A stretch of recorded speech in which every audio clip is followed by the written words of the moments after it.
Hello, hello. Welcome back to Peak Northwest, an outdoors and travel podcast by the Oregonian and Oregon Live, dedicated to the adventure and exploration of our beautiful Pacific Northwest. I'm Jamie Hale. And I'm Kiara Profena. Together, we take you to some of the most beautiful and interesting destinations in our region, discussing where to go, what to do, and places to see. And today, we are exploring the wild and beautiful wilderness surrounding Oregon's tallest mountain. That's right. If you've done much hiking around Mount Hood, you've probably set foot inside of the Salmon-Huckleberry Wilderness, which is one of several wilderness areas around Mount Hood. But this one is special in that it's I believe, the closest wilderness area to Portland. So it's just about 50 miles southeast of Portland. It's over 62,000 acres of beautiful wilderness with lots of incredible and beloved trails. And you've done this quite a few times, I'm imagining. Oh yeah, you can't hike in this sort of like western side of Mount Hood without getting into the Salmon-Huckleberry Wilderness. See, I don't know if I've actually been in the Salmon-Huckleberry Wilderness. I couldn't tell you. You know, there's always a sign that tells you you're entering the Salmon-Huckleberry Wilderness, but it's, those things are easy to ignore, I think, a lot of times. As a novice hiker, I don't pay enough attention to the signs, which is probably a bad I'm usually idea. hiking for work where I got to take pictures of these things. It's, but what's great about this is that, there's so many trails that people love to hike that's in here. Obviously there's a lot of wilderness areas around. So there's like the Mount Hood Wilderness kind of up closer to the mountain. There's the Badger Creek Wilderness. This is a spot that's sort of like on the south side of the highway as you're approaching Mount Hood. So we'll find out in a minute if you've been there, because we're going to talk about 6 of the biggest hikes in this area. Okay. Some of the biggest, some of the most beautiful, some of the best places to go. Did you do any of these hikes recently? Is that why it's on the docket for today? I think it's on the docket today because it's summertime. Mm-hmm. And summertime is a great time to go hiking on Mount Hood because the trails are all clear of snow, especially at this elevation we're talking about.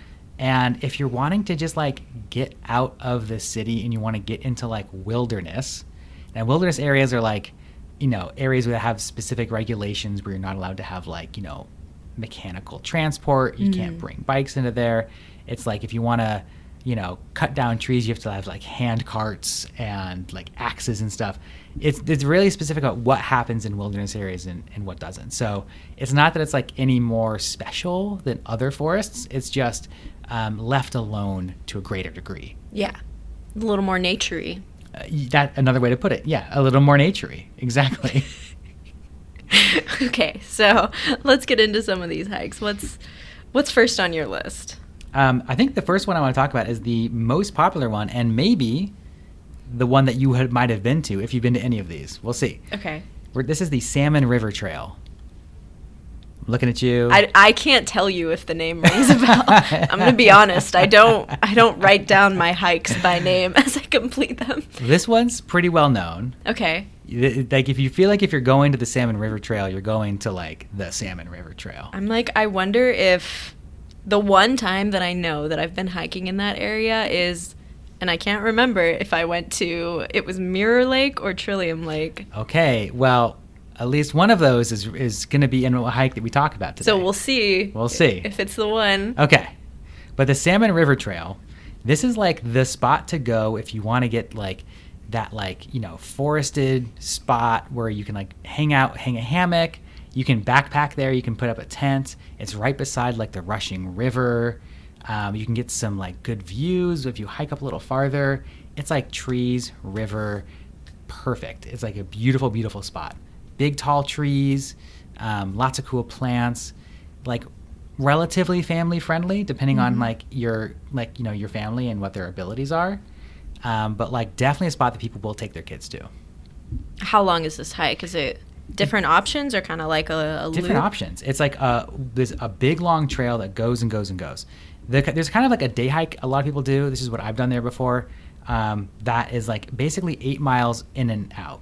So 4 miles in, 4 miles back, and that takes you past all these sort of riverside campsites up into the like designated wilderness area. uphill a little bit through the forest and then up onto this sort of little ridge top that gives you these views of the forest, of the mountains, sort of the rolling hills covered in trees, that sort of thing. It's a great hike. I'd say it's like a moderate hike. Mm-hmm. You know, your blood is pumping a little bit, but it's nothing too crazy. And it's a great spot if you want to do backpacking. You can like set up your tent, and then you can continue uphill and do this.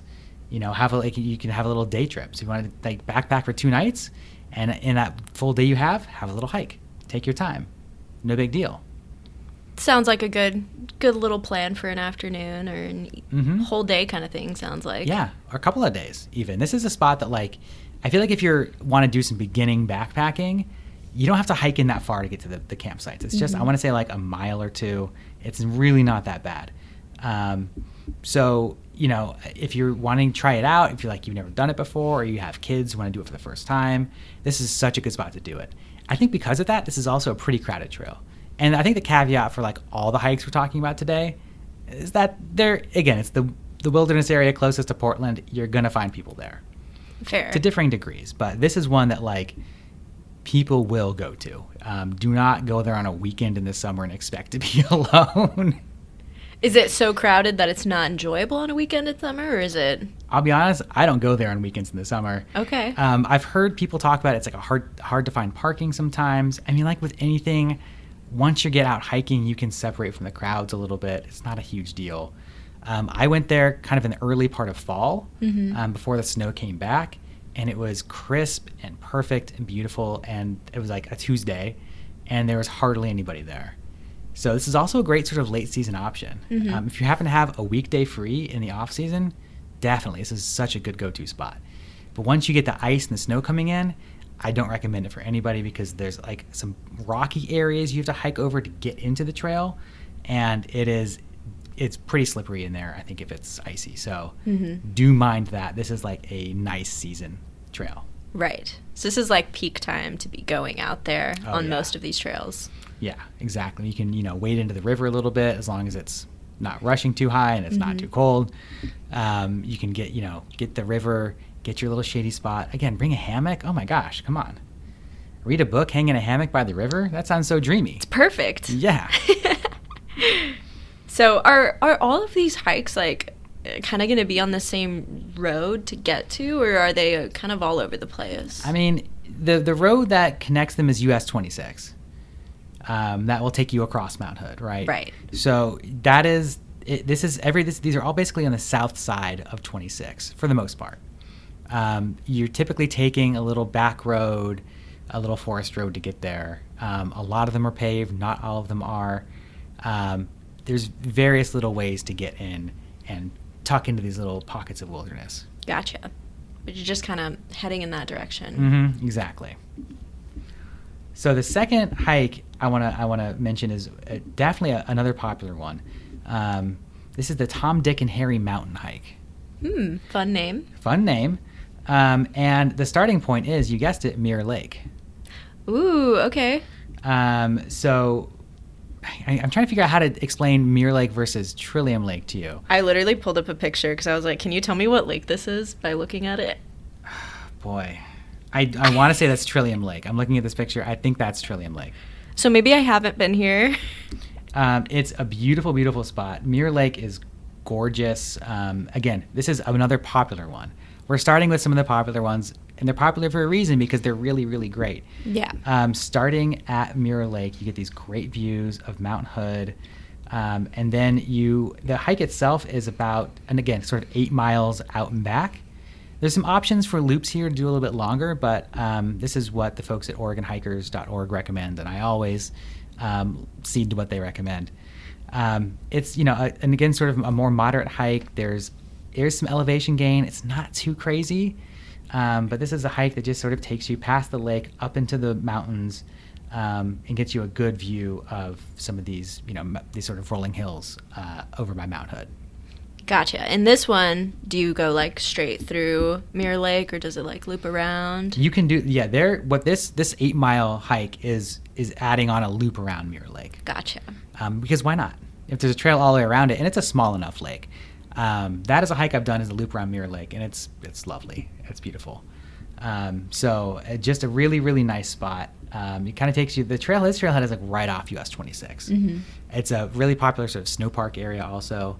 So this Mirror Lake is a spot that people go to in the winter when you can cross-country ski or snowshoe, or be like me the one time I went and just like take boots and just walk in the snow, which is like not the best idea, but I don't know. It's cool if you're into it. You know, it wasn't that deep. It was fine. But you can really get out there in the wintertime too, but not to do this big hike, I'd say. This is like a summertime thing I think you'd want to do. Yeah. I think it was summertime when I went to my singular Mount Hood area hike that I've taken. Well, you've got options here. You've got ideas. So now I'm enticed. I feel like maybe it was Mirror Lake. This is just going to be bothering me for the rest of the episode. Because I'm like, I remember hiking around a lake. And it was very circular. So now I'm thinking about it. But so I might have been there. And if I did, it was a great hike. So that's not like a great recommendation, but the thing is that these are all such beautiful places. You get views of Mount Hood, you get the forest, you get sort of like, you know, you're dispersed into these old forests, these wilderness areas. It's just like such a nice place to be, and it's always so good to just be in the trees, right? You know, and be in the plants and be by the water and be with the mountain. That's what you're here for, and all of these hikes are going to give you that to some degree. It's always great to just like breathe the oxygen too. Yeah. I love doing that. Get your heart pumping a little bit. So the next one on our list, the third hike, is one we've talked about recently on the pod, the hike up to Devil's Peak. Yes. We talked about that with our interns. Eddie brought that one up.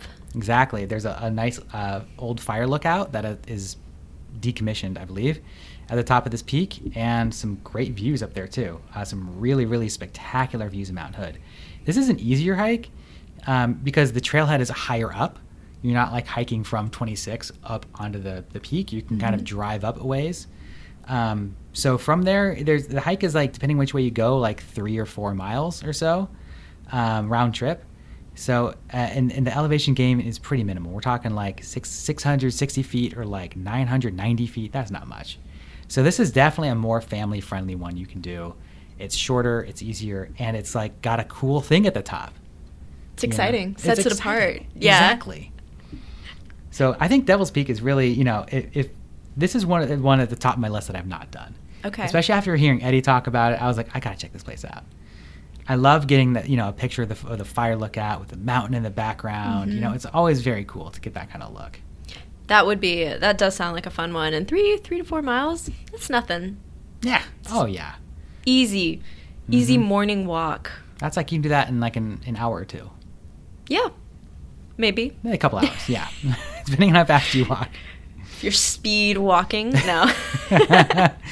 I'm a fairly fast hiker is what I've learned. Yeah, well, you've got a lot of practice, so. I've got places to be usually. Always on the clock. Always on the clock. That's true.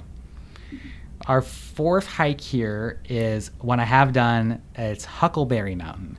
And you may think to yourself, Huckleberry Mountain, what a great place to go find huckleberries. That's what I thought. Turns out the name was named back when there were huckleberries. But the thing about huckleberries is they thrive in like burned areas. And when the forest grows too big, you get less huckleberries. So this is an area that was either logged or burned. And they said, wow, huckleberries, so many, Huckleberry Mountain. But now there's like not really that many.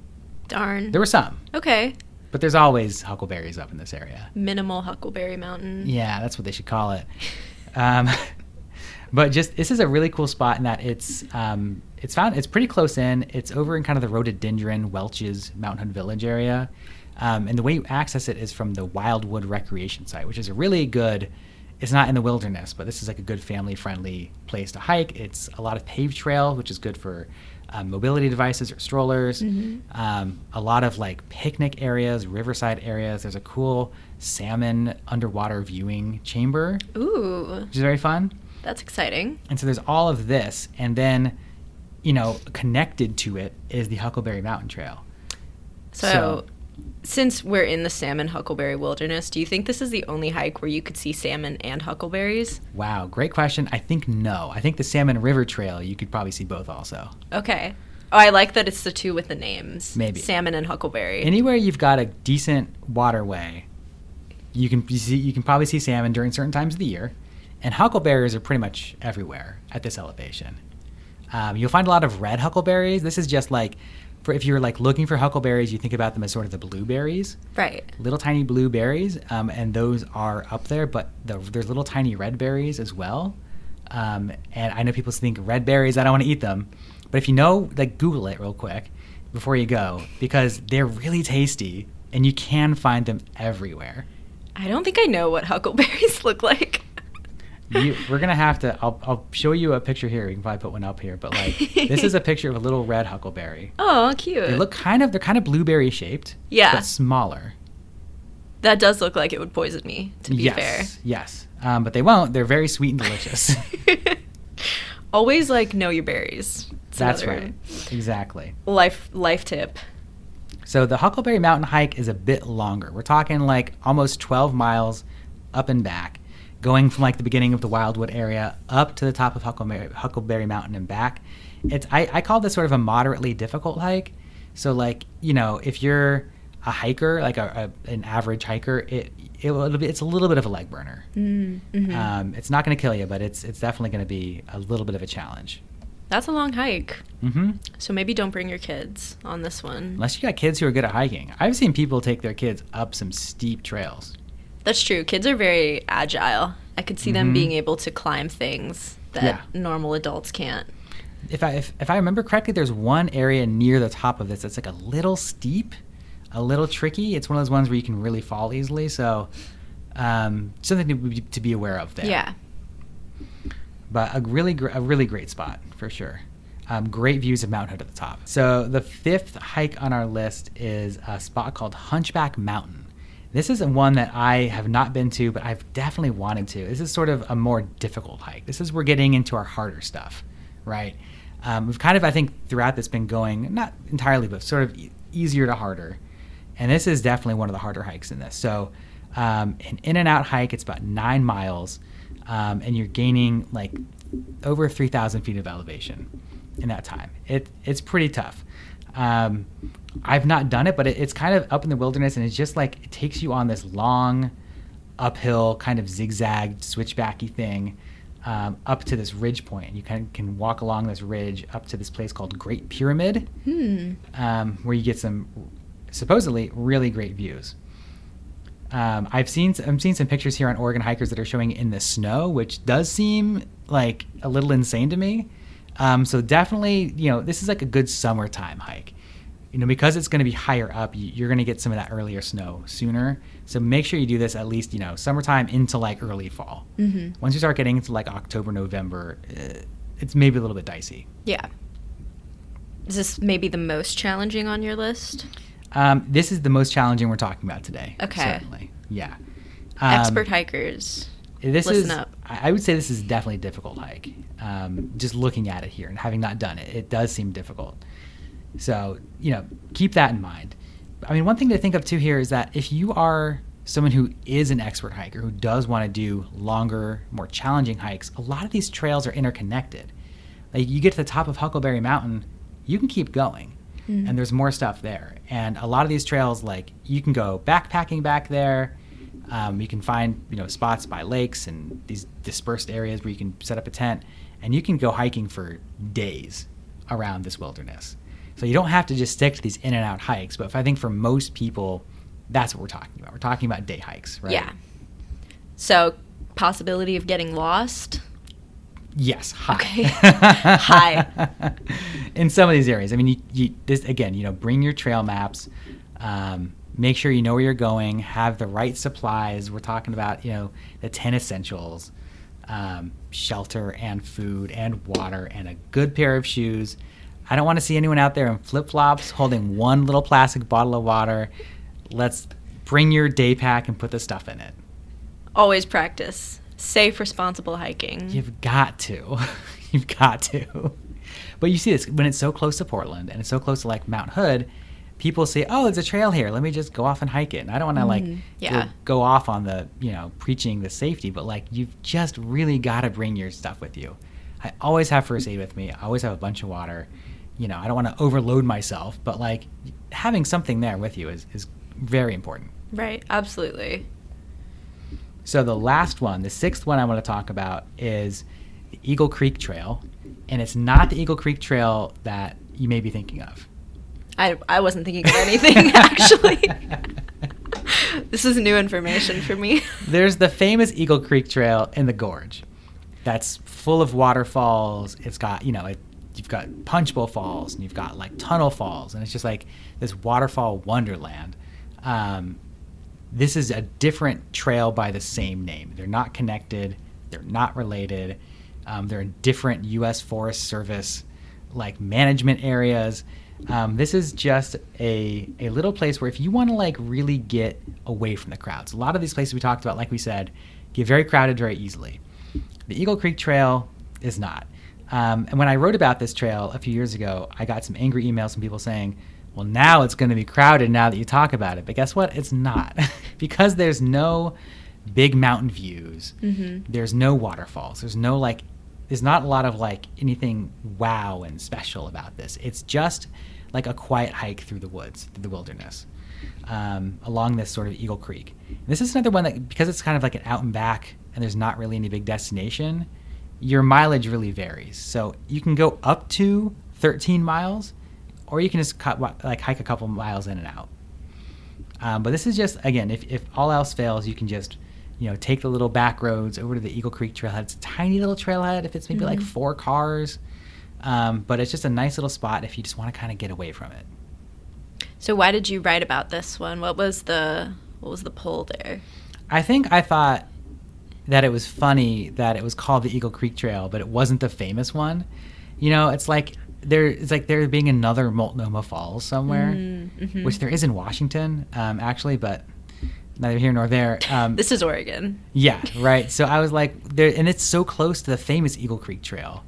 I was like, why? What is the deal with this other one? So I popped over there and just, on a Tuesday, mm-hmm. and checked it out, and there's literally nobody there. It was very wet and like rainy. I think the trail was like a little bit flooded. I was there in the fall. Mm-hmm. But it was just a nice little quiet day. Again, there's some like backcountry campsites here if you want to sort of do some dispersed camping. Once you get into these wilderness areas, you can really do a lot of backpacking. There's like certain rules around how far from bodies of water to camp and like, where to set up your stuff. But like, by and large, there's usually a lot of places you'll see established spots where people will set up. So, I mean, this is a great spot again if you want to just do some like easy, close backpacking, just for the night or just to practice. Great spot to do it. So if you had to put the Eagle Creeks head to head, there's no competition. The other Eagle Creek Trail is so amazing. It's like this world-class waterfall trail against this quiet little forested hike. I feel like there could be some people that would prefer the quiet Eagle Creek. Ah, boy, I guess. It's not you, though. It's not me. It's not me at all. No, I mean, like, the Eagle Creek in the Gorge is, like, unforgettable. It's like people, like, will come in from all over the world to see it. Interesting why this one's also named Eagle Creek. I feel like they're just trying to have it be overshadowed. I mean, naming conventions in natural places are insane. I mean, like, we talked about this with waterfalls. It's like, how many, like, Lower South Falls do we have? Or like, Lost Creek Falls. Mm-hmm. There's like, we can do better with these names. If we could just like rename everything, give it all a chance, shake it up, we could find some much more clever names. Tom, Dick, and Harry. That's a great. Who are those people? I don't know those guys, but it makes you. I mean, I want to know what those guys are about. So like it's an interesting opportunity. But I don't know. Eagle Creek Trail is a great name for one trail. Mm-hmm. But once you got the one, let's pick a different name. Gotta mix it up. Yeah. That's fair. Mm-hmm. I mean, it's like if your name's Tom Holland, it's not like you're like, I gotta pick a different name for myself now that there's the famous actor named Tom Holland. But I think we could do something with this. Yeah, it's true. Well, we've really gone off the rails here, but Kiara, I have to ask: having heard of these 6 hikes, are any of them piquing your interest in particular? Well, if I haven't, been to Mirror Lake, then I want to go to Tom, Dick, and Harry because I may have done it. I may not have done it. Now I have to do it again to see which one I did. So I might just be doing the same hike twice, but I think that one, I love lakes, so maybe that's where that's coming from. The idea of being able to swim in the lake too. Love that. So I think that one, and then also Devil's Peak, just because Eddie talked about it so much in one of our last episodes, and she really sold it for me. So I think those two sound really fun. Yeah, I'm with you on Devil's Peak for sure. On both of those, actually. I would love to do Tom, Dick, and Harry. Oh my gosh, we can plan a whole hiking trip. Oh my god. I'm also very curious about Hunchback Mountain. I know it's the hard one, but like, I think, you know, especially once you get to this time of year, if you've been hiking, you got, you know, your legs are strong, you're ready, you're prepared. I think it's a great one to go challenge yourself a little bit more. You can do that one on your own. Deal. Okay, good. You can report back. Let me know how it goes. One thing to know about wilderness areas is that the rules for dogs are a little bit different. I know you've got a dog. I know that going up there. I believe, I'm not a dog person, so I don't have these all in my brain. But my understanding is that you just have to have your dog leashed. Yeah, that's typical. I feel like most places you can't really have your dog off of a leash anyway, so. Yeah. I don't trust my dog anyway, so he never gets off his leash. Jeez. He's kind of a little crazy. Wow, I love that. Well, I think that'll do it for us for today, folks. But until next time, you can watch our videos on the Oregonians YouTube channel and view all of our travel and outdoors coverage on OregonLive.com/travel, as well as HereIsOregon.com. Please leave us a rating or review if you enjoy the show, and if you want to support this podcast as well as our local journalism, please consider a subscription to Oregon Live. You can find the details at OregonLive.com/subscribe. Also, if you're a fan of the show and you're interested in potentially sponsoring it, you can get in touch with our marketing people at advertise@oregonian.com. This episode of the show was produced by me alongside Jamie Hale, Vicky Connor, and Teresa Mahoney. Stay safe and happy travels, everyone. Until next time, we leave you with this 10 seconds of Zen.